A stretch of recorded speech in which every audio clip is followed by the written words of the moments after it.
आप देख रहे हैं A9 न्यूज, पल पल की खबर। श्रीमद् भागवत कथा में दूसरे दिवस कथा व्यास ने सुनाया भक्ति, सनातन और भगवान राम का महात्म्य। मुरादाबाद महानगर स्थित सम्राट अशोक नगर के श्री महाकालेश्वर बालाजी धाम मंदिर में पावन पुरुषोत्तम मास के अवसर पर आयोजित श्रीमद् भागवत कथा महोत्सव का शुभारंभ 2 जून को प्रातः 10 बजे श्री बालाजी महाराज की असीम कृपा एवं गुरुदेव भगवान के आशीर्वाद से हुआ। कार्यक्रम में भोपाल से पधारे पूज्य श्री श्री 1008 महामंडलेश्वर स्वामी वैराग्यानंद जी महाराज, पंचायती अखाड़ा श्री निरंजनी का सानिध्य प्राप्त हुआ। कथा आयोजन पूज्य गुरुदेव श्री श्री 1008 महामंडलेश्वर स्वामी संजयनंद गिरी जी महाराज की अध्यक्षता में संपन्न हो रहा है।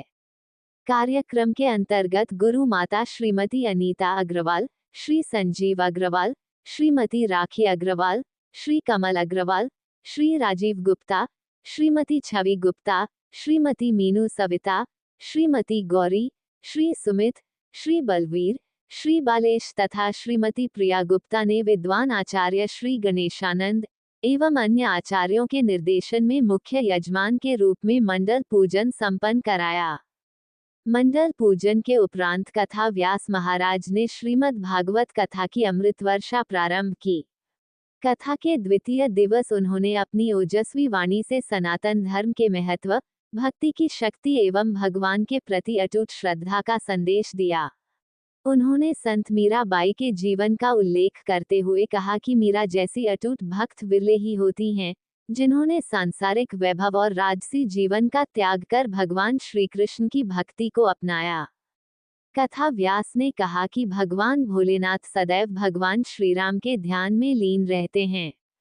उन्होंने रामस्या ईश्वर तथा जा पर जाके सत्य स्नेहु सो ते ही मिलही न कछु संदेहु जैसे दिव्य वचनों का उल्लेख करते हुए श्रद्धालुओं को भक्ति, प्रेम और सदाचार का संदेश दिया। उन्होंने कहा कि भगवान शंकर के प्रति द्वेष रखने वाला व्यक्ति सच्ची भक्ति प्राप्त नहीं कर सकता। कथा व्यास ने पूज्य स्वामी संजयनंद गिरी जी महाराज को साधुवाद देते हुए कहा कि उनके प्रयासों से महानगर मुरादाबाद में इस भागवत गंगा का आयोजन संभव हो सका है, जिससे श्रद्धालुओं को पुरुषोत्तम मास में कथा श्रवण का दुर्लभ अवसर प्राप्त हो रहा है। ये श्रीमद् भागवत कथा 2 जून से 8 जून तक प्रतिदिन सायं 5 बजे से प्रभु इच्छा तक आयोजित होगी। 9 जून को कथा विश्राम एवं विशाल भंडारे का आयोजन किया जाएगा। कार्यक्रम में सीओ सिटी श्री कुलदीप गुप्त एवं श्री गुरप्रीत सिंह दुआ की विशेष उपस्थिति रही। कथा में सैकड़ों श्रद्धालु भक्तों ने सहभागिता की। प्रमुख रूप से विनोद राय, ठाकुर देशराज, संजीव अग्रवाल, सुमित भारद्वाज, मनु, मयंक, लक्ष्य, कान्हा सहित अनेक गणमान्य श्रद्धालु उपस्थित रहे। कार्यक्रम की जानकारी सेवादार आराधना द्वारा प्रदान की गई। उलझने घेर लें तुमको कभी, मुसीबतों से यूं न घबराइए, हौसलों से उन्हें सुलझाइए, फिर भी न सुलझें बोल जन आपकी, सतगुरु के पास आए। आपके जीवन में एक गुरु होना चाहिए, एक इष्ट होना चाहिए, एक माला होना चाहिए।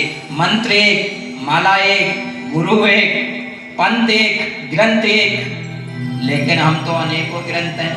आजकल तो मैं कभी कभार बहुत सारी चीजों को, वैदिक प्रमाण को मैं मानता भी हूँ और तुम्हें मानने के लिए भी कहता हूँ, लेकिन जो वैदिक प्रमाण कीर्तन करें आप सब। मेरे तो आधार सीता राम के चरणारविंद, मेरे तो आधार सीता राम के चरणारविंद, मेरे तो आधार विंद, मेरे तो आधार सीता राम के चरणारविंद, सीता राम के चरणारविंद, सीता राम के चरणारविंद, अरविंद सीता राम, मेरे तो आधार सीता राम के, मेरे तो आधार सीता राम के चरणार में। मेरे आधार, आधार क्या है? सीता राम के चरण। वेदव्यास 12 साल के बाद में सुखदेव जी ने जन्म लिया। बोलो सुखदेव जी महाराज की। और जैसे ही जन्म लिया तो जन्म लेते क्रम ही सुखदेव जी ने ना अपनी माँ को देखा ना पिता को देखा, ऐसे ही चल पड़े कॉपी लगा के, और कॉपी लगा के जा रहे हैं तो वेदव्यास ने अपने पुत्र को रोकना चाहा, और जब पुत्र को रोकना चाहा तो पुत्र नहीं रुके। व्रत श्रोमणी अगर कोई है तो वो सुखदेव हैं। अब आप देखिएगा कौन प्राणी ऐसा है जो सुख नहीं चाहता है? कोई है? ऐसा कोई भी प्राणी नहीं है जो सुख नहीं चाहता है।